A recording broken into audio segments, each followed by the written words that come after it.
Central thesis. What really shocked Adrian Newey in the second week of testing in Bahrain was not seeing Fernando Alonso far down the table, but discovering that the problem was much deeper and more structural than it seemed from the outside.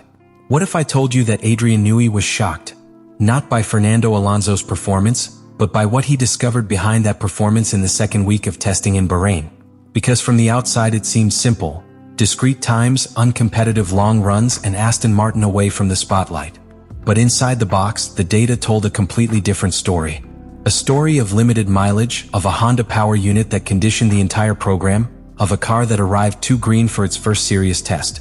What was seen on the track was just the surface. What was discovered in the telemetry was what really set off alarm bells. And when someone like Newey, obsessed with the perfect correlation between design and reality, detects that the project cannot be executed as planned, that is not a simple test anecdote. It is a sign. The second week of testing at the Bahrain International Circuit was to be the moment of real validation for Aston Martin. After the first initial contact, the team needed to confirm that the AMR26 concept had consistency between the wind tunnel, the simulator, and the track. But what happened was exactly the opposite. Instead of consolidating certainties, the week exposed structural fragilities that completely distorted the performance reading. From the outside, the narrative was immediate.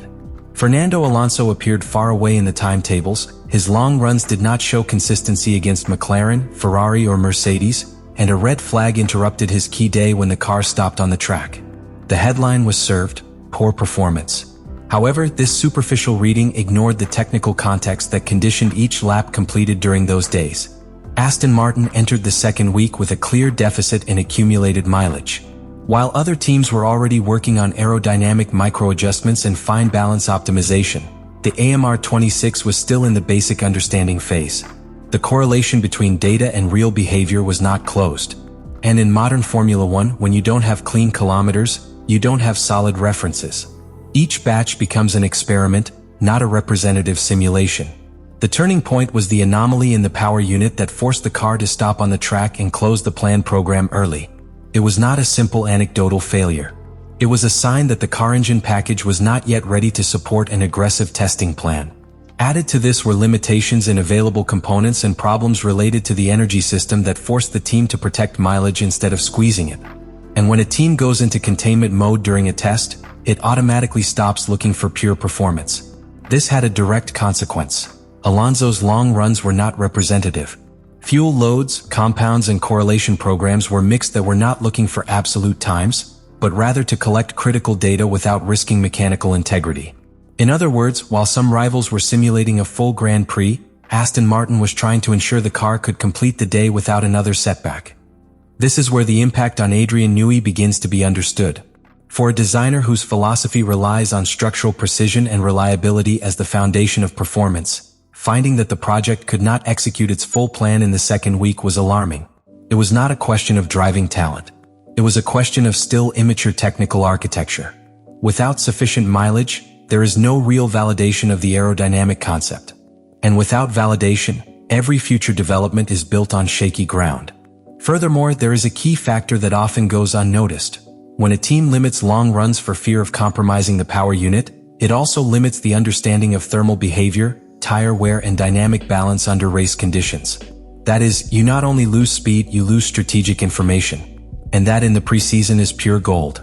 Therefore, what seemed like a simple poor performance by Alonso in the second week of Bahrain was actually the reflection of a car that was unable to show its true potential. The stopwatch showed one thing. The internal data told another story. And in that contrast is where Newey's impact is born. Understanding that the challenge was not to find two tenths, but to stabilize the technical basis of the project before thinking about attacking the leaders. And the most disturbing thing is that all this happened just when the other teams were starting to show their real cards. Aston Martin, on the other hand, was forced to hide its own, not out of strategy but out of necessity. During that second week, Aston Martin wasn't optimizing performance, it was managing risk. The anomaly in the power unit that forced the car to stop on the track was not an isolated incident within a normal testing plan. It was a warning that the engine chassis package was not yet prepared to withstand demanding long runs. Added to this was the shortage of available components and problems linked to the energy system, which forced the team to limit mileage instead of expanding it. And here's the critical point. When you limit mileage in the second week of testing, you don't just lose laps, you lose structural validation. In Formula 1, the second week in Bahrain is not about discovering the car. It's to confirm that what you designed for months works under real stress.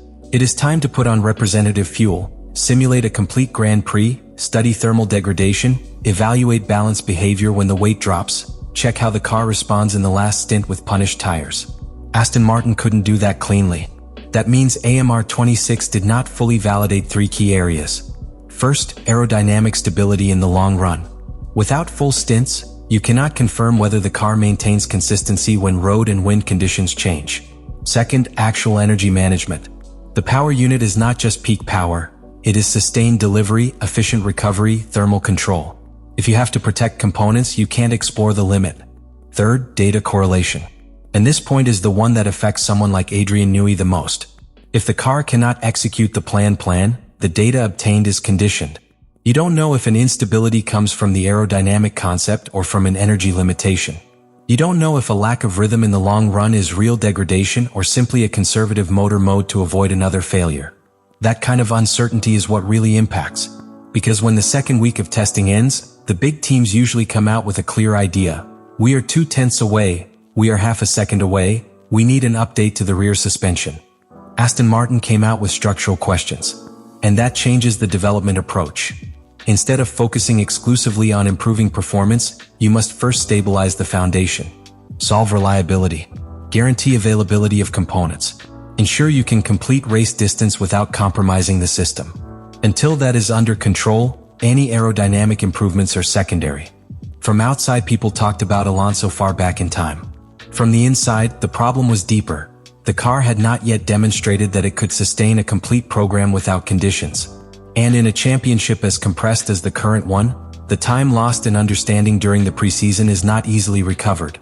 Every kilometer not done in February is paid for in April. Every doubt not resolved in the test reappears in the race.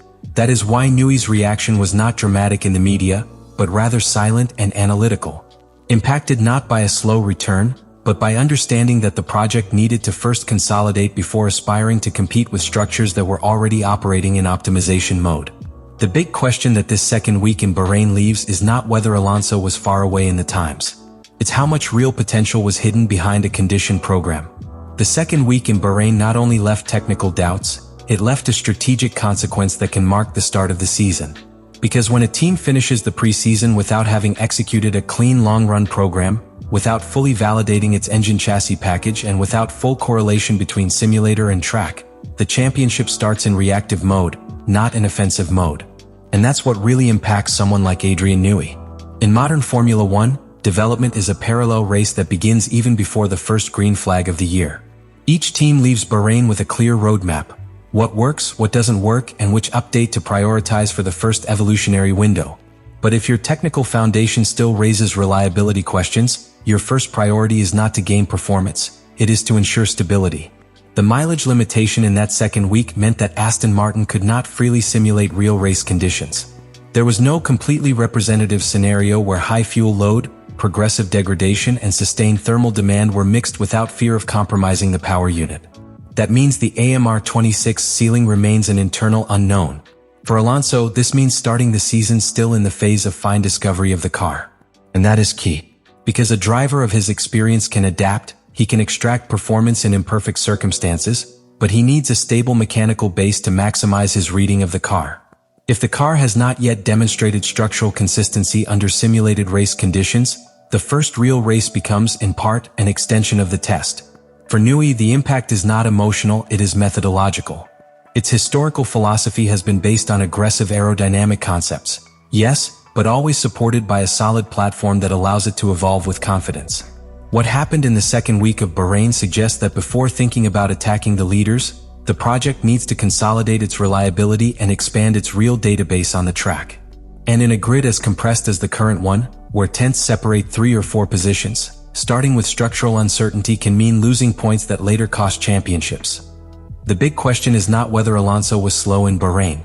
The real question is how much real margin the AMR 26 has that hasn't been able to show itself yet. Because if the problem was only limited execution and not concept, the potential could be hidden.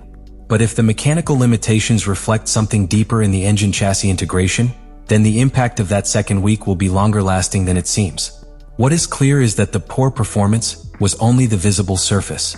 Below was a project that was not yet able to demonstrate its true form. And that, for someone like Adrian Newey, is not a minor detail. It is a sign that forces us to rethink priorities from the first Grand Prix. The second week of testing in Bahrain was not a simple story of discrete times nor of Fernando Alonso apparently far from the pace. It was something much deeper. It was the moment when it became clear that the AMR-26 did not arrive at its first major test fully prepared to perform under ideal conditions. What shocked Adrian Newey was not a timetable.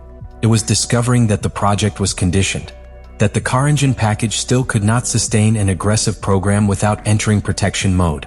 That power unit, limited component availability, and the need to preserve mileage distorted the actual performance reading.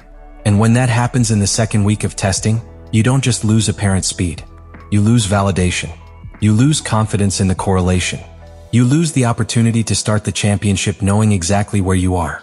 Alonso's poor performance was a mirage built on incomplete data. There was no clean stage showing the true roof of the car. There was no complete unconditional simulation that revealed the true potential of the AMR-26. And in Formula One, what is not validated in the preseason becomes unknown when the points arrive. The big question now is not whether Aston Martin was slow in Bahrain. It's how much performance was hidden behind a week marked by structural limitations. If the concept is solid and only mileage was missing, the margin may appear in the first races. But if the fragility seen in that second week reflects a deeper problem of technical integration, then the impact of those days will be much more lasting. What is clear is that the story was not what many told. He was not a driver surpassed by the car. It was a car that could not yet be shown. And when someone like Newey detects that from within, he knows that the priority is not looking for tenths. It is stabilizing the base. Let me know in the comments what you think about all this.